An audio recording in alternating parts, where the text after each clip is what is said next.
여러분 안녕하십니까? 누리PD입니다. 현 시대를 일러서 정보화의 시대, 스마트폰의 대량 보급으로 스마트폰 없는 사람 없잖아요. 가난한 집도 스마트폰 정도는 다 갖고 있으니까 그야말로 정보 유통이 혁명적으로 업그레이드된 그런 시대죠. 그래서 이제 이런 전체를 묶어서 말이죠. IT 시대가 완전히 그냥 활성화된 그런 걸로 보는데 흔히 그 빅테크라 그러죠. 빅테크. IT 관련 업종 중에서도 아주 거대한 기업군, 기업을 갖고 있는 5개 업체를 일러서 빅테크, 빅파이브라 그러죠. 그 빅파이브에 들어가는 그 기업들 다 아시죠? 제일 유명한 게 이제 애플, 스티브 잡스의 그 애플, 그리고 마이크로소프트, 빌 게이츠의 마이크로소프트, 그리고 구글, 의 모회사인 알파벳, 구글의 모회사인 알파벳, 그리고 아마존이라고 있습니다. 아마존, 세계 최대의 인터넷 상거래를 하는 곳이죠. 아마존. 그리고 이제 페이스북으로 유명한 바로 메타가 있습니다. 메타. 메타 안에는요, 페이스북만 있는 게 아니고 여러 개의 어떤 그 기업들이 있는데 그 중에 인스타그램도 들어가죠. 메타가 나중에 인스타그램을 또 인수해가지고 지금은 거대한 그 영향력을 지금 갖고 있습니다. 그래서 흔히 이걸 갖고 이제 5대 이제 빅5 그 빅테크라 그러는데 요즘은요 엔비디아 아시죠? 이제 이게 컴퓨터 사용할 때 보면 이 그래픽 카드라는 게 들어가잖아요. 부품에. 그 그래픽 카드를 설계하고 생산하는 세계 최대의 기업이죠. 이 엔비디아가 주가가 엄청나게 올라가지고 한때 세계 1위까지 갈 수도 있었고요. 갔죠, 사실. 그래서 뭐 지금 내려왔지만 그 엔비디아가 또 요즘은 포함이 되면서 6대 빅테크다 이렇게 이제 불려집니다. 근데 이 특징이 이 6개 전부 미국에 기반을 둔 거죠. 그래서 미국이 세계를 지배하고 있는 가장 강한 힘 하면 바로 이 빅테크입니다. 우리가 지금 보고 있는 이런 유튜브도 결국은 이제 구글, 그리고 저기 유튜버 뭐 그 안에서 이제 이루어지는 그 생태계 안에서 이루어지는 거잖아요. 그래서 이 빅테크의 세계 영향력, 지배력은 그야말로 끝판왕급이다. 이제 이렇게 볼 수가 있겠죠. 자, 그런데 오늘 이야기하고자 하는 것은 그 메타 플랫폼을 갖고 있는 메타, 페이스북, 뭐 인스타그램 이런 등등을 갖고 있는 그 메타가 말이죠. 핵심 인물이 누굽니까? 바로 마크 저크버그 아닙니까? 이 사람이 미국 빅테크 사업자들 중에서도요, 거기 오너들 중에서도 CEO죠. 가장 친중적이다. 사실상 중국과 일체화된 인물이다. 이렇게 지금 보는 시각이 많습니다. 그런 폭로가 미국 내부에서도 간헐적으로 있어 왔고, 그래서 미국에서 이제 이 페이스북과 인스타그램을 어느 정도 견제하려고 하는 그런 움직임도 있죠. 실제 또 그 내부적으로 폭로도 있었고요. 이런 거 있습니다. 현재 메타인 페이스북에서 국제정책본부장으로 요 여성입니다. 근무하는 여성. 페이스북은 중국 공산당과 유저 정보를 공유한 적이 있습니까? 라는 질문에 네 의원님, 저크버그는 중국어를 배웠고 어떤 나라보다 중국을 자주 방문했습니다. 정말 중국에 대해서는 진심이었죠. 저크버그. 메타는 이미 2015년부터 중국 공산당의 브리핑을 시작했습니다. 중국이 군사용 AI를 개발하고 있는 현 상황입니다. 이런 충격적인 폭로를 했었거든요. 이제 이걸로 모든 것을 이렇게 설명해 주는 것은 아니지만 이것은 많은 친중적 혹은 종중적 행위 중에 극히 이제 일부다 하나다 이제 이렇게 볼 수가 있겠죠. 자, 마크 저크버그 바로 이 사람이죠. 생김새가 좀 특이하게 생겼죠. 약간 괴상이다 이렇게 볼 수 있고 어떻게 보면은 외계인처럼 생겼어요. 얼굴이 외계인처럼 눈매라든가 이런 것들이 이마와 저기 이제 머리하고 연결되는 저런 모습들이 어디서 외국에서 온 그런 느낌이 아니라 저 먼 외계에서 온 듯한 그런 느낌이 들죠. 그렇지만 이 사람이 현재 세계 최고의 갑부 중에 한 명이고요. 아이디어 하나로 그리고 이렇게 거대한 IT 왕국을 만들었다라고 볼 수가 있겠죠. 근데 이 사람은 부인이 중국계입니다. 부인이 중국계. 프리실라 첸이라고요. 2012년부터 이제 부부로 지금 지내고 있죠. 근데 이 마크 저크버그에 대해서 예전부터도 이 사람이 너무도 중국하고 지금 밀착되어 있다라는 그런 어떤 이야기가 많았고요. 이것들이 미국의 국익을 해친다 혹은 세계 질서를 뒤흔드는데 이 마크 저크버그가 일정한 역할을 하는 게 아닌가 이렇게 보는 시각도 있죠. 여기 프리실라 첸이라고 사진 나와 있죠. 근데 미국인들은 동양인들에 대한 미적 기준이 다른 것 같더라고요. 프리실라 첸도 여기 보면 약간 투박하게 생긴 얼굴인데 어쨌거나 지금 부부로 되어 있고요. 그리고 실제 이 저커버거는요 이미 오래전부터 중국어를 아주 잘하는 것으로 알려져 있습니다. 이 기사가 언제 나간 겁니까? 2015년 10년 전이거든요. 시진핑 만난 저커버거 유창한 중국어, 페이스북이 차단된 신화통신도 좋아요. 자, 이런 식으로 저커버거는 이미 오래전부터 중국에 대해서 뭔가 모종의 공작을 벌이고 있었다라는 게 맞습니다. 이런 기사가 벌써 얼마나 오래됐습니까? 그런데도 지금 그 후에 이 저커버그가 했던 일을 미국에서 간과했던 그런 측면도 있었죠. 그 당시 이제 기사를 좀 보면요. 중국은 2009년부터 소위 서방 사상 유입을 막겠다라고 하면서 페이스북 같은 이런 미국의 빅테크가 들어오는 것을 막고 있습니다. 철저하게 차단하고 있는 거죠. 그러면서 중국에서 새로운 어떤 그런 빅테크 같은 것을 만들려고 그래서 세계로 그걸 뿌리기 위해서 노력을 하고 있죠. 이런 가운데 이 페이스북의 마크 저커버그가 중국어로 이 시진핑과 직접 대화를 나눴다라는 것은 나름대로 큰 어떤 화제가 됐겠죠. 그래서 중화권에서는요, 이게 큰 뉴스가 그 당시 되었다라고 합니다. 자, 저커버그가 공식적으로 유창한 중국어 실력을 뽐낸 것이 그때가 처음이 아니고요. 그는 중국 칭화대를 방문해서 학생들과의 30분 질의응답 시간을 북경어로 진행해서 크게 화제가 된 적이 있습니다. 그리고 음력 새해에도 그는 중국어로 녹화된 영상을 공유하면서 중국에 대한 자신의 의지를 드러냈죠. 중국몽을 꾸고 있었다라고 볼 수 있습니다. 이걸 보고 뉴욕타임스 같은 경우는 저커버그가 현재는 구글, 유튜브와 마찬가지로 페이스북 접속이 차단된 거대 중국 시장 진출에 의욕을 보이는 것으로 분석하고 있죠. 자, 아무튼 이것은요, 저커버그의 아내 프리실라 첸이 중국계 미국인으로 처가의 언어와 문화를 이해하기 위해 중국어를 배웠다라는 그런 일반적인 그런 주장도 있지만 그 이상이다. 저커버그는 결국 자신의 사업을 위해서 미국의 국익을 어느 정도 이렇게 침해하는 그런 짓까지도 서슴지 않는 것이 아닌가 이런 지금 의심을 받고 있는 거죠. 저커버그의 노력에도 시진핑은요 사이버 보안을 위한 양국 협력이 중요하나 각국의 현실에 맞는 국내 인터넷 정책을 수립해야 한다면서 적어도 이 정보 분야에서만큼은 개방을 하지 않고 있죠.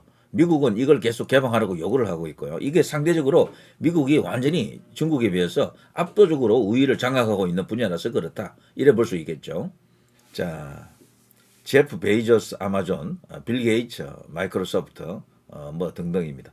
자, 이런 사람들과 어깨를 나란히 하는 세계적 거부이자 빅테크 중에 한 명이다. 그런데 이 트럼프 정부하고는 여기하고는 그야말로 완전히 이제 상극입니다. 앞으로 엄청난 어떤 이야기가 터져 나올 것으로 보는데요. 여기 보면 저커버거 공산당과 내통 중국에서 26조 사업 추진 폭로 나왔다. 이런 게 벌써 기사화됐었고요. 뭐 많이 있습니다. 페이스북 전 임원 저커버거 애국자 행세하면서 중국과 내통하고 있다. 이런 것도 나왔고요. 저커버거 다임은 뉴욕 정시 폭락 전 회사 주식 대량 매도 뭔가 지금 꾸미고 있다. 자신들의 사업 확장을 위해서 중국과 접촉한다. 이런 측면도 있지만요. 이 저커버거가 가는 길이 미국 트럼프 행정부 혹은 트럼프 행정부가 아니더라도 미국이 지향하는 어떤 그런 노선과 다르다라고 이제 그래 보는 시각이 있는 거죠. 이 때문에 이 저커버그가 조만간 큰 일을 당할 것이다. 그런 이야기도 많습니다. 페이스북 모회사 메타가 중국 진출을 위해 중국 정부에 긴밀히 협력하고 있다라는 내부 고발. 앞서 제가 보여드린 바로 그 내부 인사의 이야기인데요. AFP 통신 등에 따르면 페이스북 모회사 메타의 전 글로벌 정책 책임자였던 세라 윈 윌리엄스는 미국 상원 사법위원회 청문회에 출석했어요. 저커버그는 겉으로는 성조기를 두르고 자신을 애국자라고 내세우고 있지만 실제로는 중국과 한통속 시진핑을 따르고 있다라고 하는 겁니다.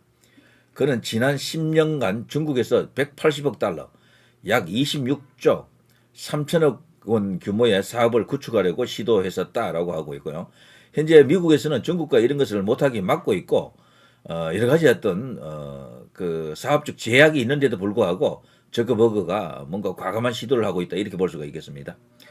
자, 윈 윌리엄슨은요 2011년 페이스북에 합류했다가 2017년에 해고된 인물인데요. 이후에 메타 내부 고발을 담은 회고록 부주의한 사람들 케어리스 피플을 이제 출간했었죠. 이 저서는 출간 첫 주 만에 6만 부가 팔렸고요. 아마존 베스트셀러 10위권에 진입하는 등 크게 주목을 받았었죠. 이 청문회 폭로도 이 책의 내용 연장선에 있는 것이다라고 보는 것이 맞고요. 자, 이 윈 윌리엄스는 메타가 중국 공산당이 대만과 홍콩 사용자들을 검열할 수 있는 기술을 개발하는데 협력했다라고 지금 주장하고 있습니다. 그러니까 이 중국 공산당의 세계 전략에 뭔가 이렇게 도움을 주고 있다 이런 이야기죠. 아울러 중국 반체제 인사의 페이스북 계정까지 삭제했다. 그래서 중국 시진핑 정권 그 권력에 대항하는 어떤 그런 사람들에게 불이익한 어떤 조치를 하고 있다. 그리고 중국 공산당이 미국에 거주 중인 저명한 반체제 인사의 페이스북 계정을 삭제하라고 요구하자 이 저커버그의 메타는 이를 그대로 수용했다라는 겁니다. 이후 미국 상원 청문회에선 이 사실을 숨기고 있었고요. 그래서 이 윈 윌리엄스가 언급한 반체제 인사는 중국 부호 거원구이로 추정된다라고 현재 알려져 있습니다. 자, 페이스북은 2017년 계정이 개인 정보를 노출해 커뮤니티 가이드라인을 위반했던 이유로 삭제했다라고 둘러댔었죠. 그렇다면 이들은요 커뮤니티 가이드를 위반했다 이렇게 말합니다. 자, 아무튼 윈 윌리엄슨은요 메타가 인공지능 AI 등 신기술 정보를 중국에 지금 제공했다. 이건 미국이 군사 안보적 이유로 또 경제적 이유로 지금 금지하고 있는 어떤 그런 영역인데요. 자, 아무튼 이것은 중국이 군사용 AI 모델을 개발 중이라는 최근 정황과 자연스럽게 연계된다라고도 이제 볼 수가 있고, 또 메타가 제공한 AI 정보가 중국의 딥시크와 같은 생성형 AI 기술을 발전시키는데 크게 기여했다고 지금 주장하고 있습니다. 딥시크 아시죠? 챗 GPT보다도 어떤 면에서는 성능 면에서는 더 뛰어나다라고 알려진 중국이 개발한 또 다른 AI 모델인데 이거는 가격도 좀 저렴하다 그래서요. 이게 일반화되면은 챗 GPT가 위험하다 이런 말도 있긴 했었죠. 그렇지만 그건 중국의 주장이고 실용화되는 과정 속에서 엄청난 어떤 뭐랄까 오류가 나타날 겁니다. 아무튼 그런 딥시크 같은 이런 새로운 생성형 AI를 만드는데 이 마크 저커버그가 크게 기여한 게 아닌가, 뭔가 이렇게 정보와 기술을 제공한 게 아닌가 이렇게 지금 의심을 받고 있죠. 그리고 미국으로서는요 이 저커버그를 이대로 둘 수 없다. 특히 트럼프 정부와는 도저히 함께 갈 수 없다. 이제 이렇게 볼 수가 있겠죠. 자, 이걸 통해서 중국의 그 군사 안보 쪽의 그 정보력이 더 이렇게 발전된다라고 하면 이 세계 평화에서도 상당히 큰 부담이 되겠죠. 자, 이 윈 윌리엄스라고 하는 여성은요, 저커버그를 여러 가지 가면을 쓰는 사람으로 이제 묘사하고 있는데요. 그야말로 이중적이고 위선적이다 이런 겁니다. 그러면서 그는 제가 회사에 있을 때 저커버그는 중국의 주석에게 자기 처다이의 이름을 지어달라고 했다는 겁니다. 그 중국 주석이 누구겠습니까? 시진핑이 되겠죠. 중국어를 배우고 있었고요. 실제로 부인도 중국계이기 때문에 중국어를 곧잘 한다라고 볼 수 있습니다. 자, 마음껏 그리고 이 중국 관련해서 중국의 이익을 해치는 그런 어떤 게시물이라든가 그런 계정에 대해서는 검열 혹은 삭제 같은 것을 마음껏 자행했다라고 합니다. 자, 그런데 이제는 표현의 자유의 수호자인 척하는 것이 바로 저커버그다라는 거죠. 겉으로는 마치 표현의 자유, 미국 자유의 신봉자인 것처럼 그렇게 행동하지만 실제로는 중국의 이익을 위해서 더 엄밀히 말하면 자기가 경영하고 있는 메타의 그 이익만을 위해서 쫓고 있는 그야말로 이중적인 표리부동한 인간이다 이런 이야기입니다. 자, 다음엔 또 어떤 가면을 쓸지 알 수 없지만 분명 예전과는 또 다른 모습의 가면이 등장할 것이다. 마크 저크버그는 굉장히 위험한 인물이다 이런 이야기입니다. 그가 진짜 원하는 것은 권력에 최대한 가까이 다가가는 것이다. 이때 이 권력은요 중국의 시진핑을 이야기한다. 다만 메타는요 윈 윌리엄스의 이 같은 폭로가 터무니없는 주장이다라는 입장을 갖고 있죠. 메타는 청문회 이후 성명을 통해 윈 윌리엄스의 주장은 현실과 동떨어져 있다. 허위 주장으로 가득 차 있다.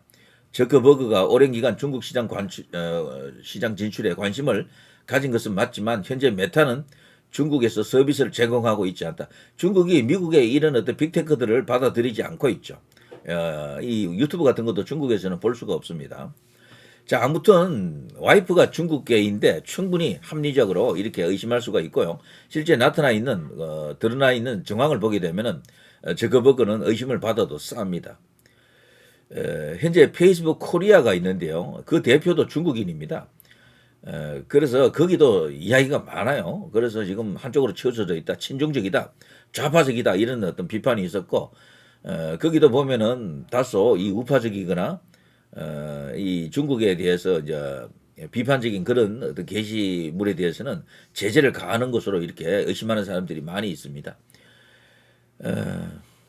어쨌거나 이런 내부 고발자들이 미국에는 이렇게 나옵니다. 한국에는 언제부턴가 이 내부 고발자들이 거의 없어졌는데요. 자, 이런 어떤 충격적 어떤 그런 폭로를 할 수 있는 내부 고발자들, 이들이 많이 나와야 됩니다. 그래야 대한민국이 정상화되는데 크게 기여되겠죠. 자, 아무튼 저커버그는 장사꾼, 혹은 장사꾼 그 이상의 어떤 정치적 야욕을 가진 그런 인간인가라는 그런 의문이 있는데, 아무튼 돈을 많이 벌기 위해서 저러는 것이다라고 보이긴 합니다.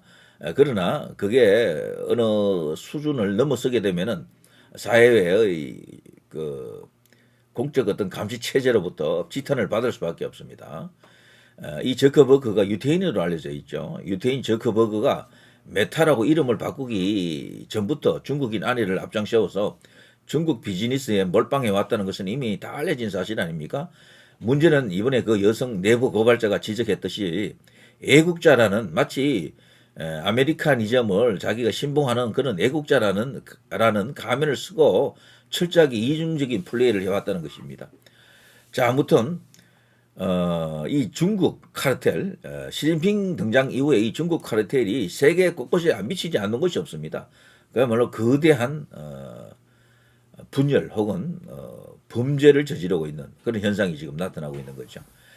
자, 마크 저커버그 아주 위험한 인물로 이제 보이는데 트럼프가 일단 마크 저커버그를 정조준했다라는 그런 이야기는 있습니다. 언젠가는 사법 심판대 위에도 설 수 있지 않겠나. 물론 그 전에는 뭐 청문회도 많이 이제 이렇게 불려가겠죠. 근데 미국에서는 기본적으로 빅테크들이요.